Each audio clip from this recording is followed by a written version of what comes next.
Levitiko Kapitulo 2, mga balaod mahitungod sa mga halad nga kalanon. Kon may maghalad og pagkaon ngadto sa Ginoo, kinahanglan niya maayong harina ang iyang ihalad og bubuan niya kiniglana og insenso.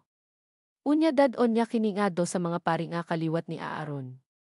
Ang pari magkuha og usa ka kumkum nga harina, lana og ang tanang insenso nga gibutang niini unya iya kining sunogon isip pagpadayag nga kining tanan gihalad ngadto sa Ginoo. Kini usa ka humot nga halad sinunog alang sa Ginoo. Ang mahibilin sa halad nga uhay iya na ni Aaron ug sa iyang mga anak. Mao kini ang sagrado kaayo nga bahin sa halad sinunog alang sa Ginoo.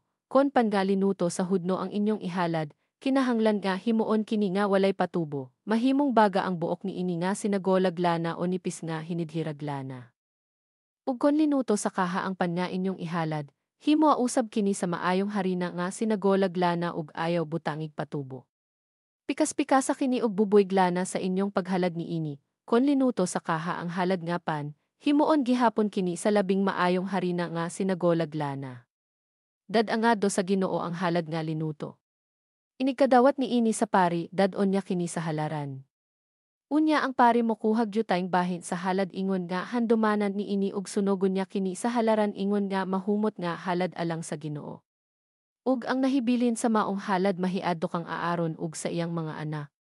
Kini maoy sagrado kaayong bahin sa halad sinunog alang sa Ginoo. Ayaw gayud butangig patubo ang imong halad nga pan alang sa Ginoo kay gidili ang pagsunog sa patubo o dugos ingon nga halad.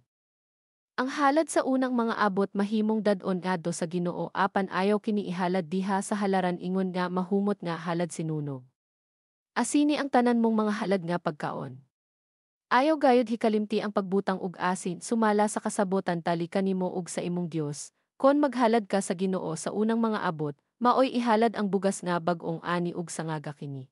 Butangi kiniglana og insenso.